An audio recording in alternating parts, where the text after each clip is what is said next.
Truly a case of back to reality for the former royal known as Meghan Markle. As ever, let me explain. Hi, how are you? Nice to see you today. As ever, thank you so much for joining me. By the way, I've got a lovely sort of picture that I want to share with you very soon. A lovely viewer sent in a picture of their dog, which I will put up once I get permission on another video. It's lovely. I think he's called Coco, and just lovely to know. You see, people think you're barking mad, and you are. That's a following. It's a fan. How dare you? I think animals are great, don't you? I think they're far more intelligent, you know, than us human beings. They sniff out people that are not kind to them, and more importantly, those that do love, cherish, and look after them. They're really sweet, aren't they? Yes, I'd love to know, what have you got? Have you got a dog or a cat or a goldfish or something rather exotic? You know, who looks after them, and do they look after you? Are they great companionship? I think they are, yes. I know, well, oh gosh, we'll get told off, won't we? Better get back to your royal story of the day. This really is, a strange story that I wanted to tell you the background to. As you know, there's lots of headlines around the world that are just concocted by alleged experts that tell you the stories that don't necessarily pan out to be anything.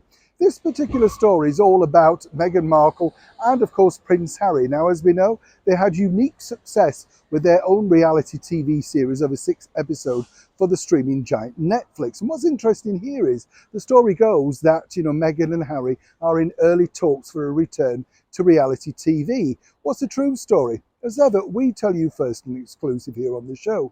This is not necessarily totally untrue, but the background to this story, the emanation of this, is quite simply this.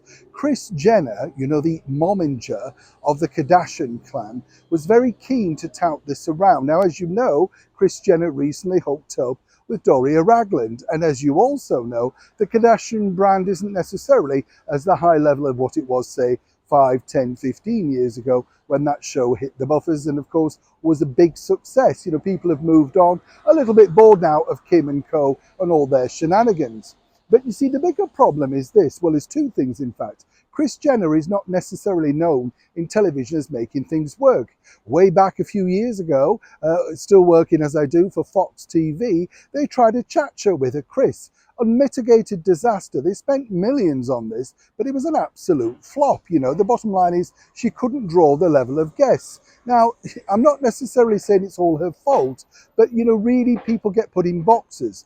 Now, what's interesting here is Kim doesn't want to be, or should I say Kris doesn't want to be in that particular show herself. No, she wants to be the executive producer. How about executive producing 2 former royals? Not bad for the CV.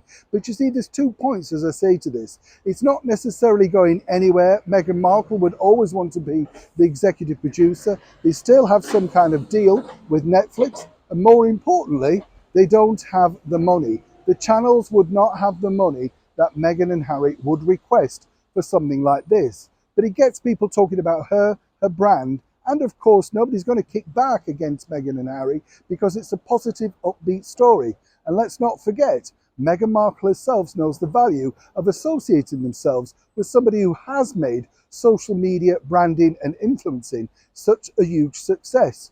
Hence the reason they all hooked up earlier this year. As ever, it is a developing story, and as more develops, I will share with you. New Sean in the very heart of London.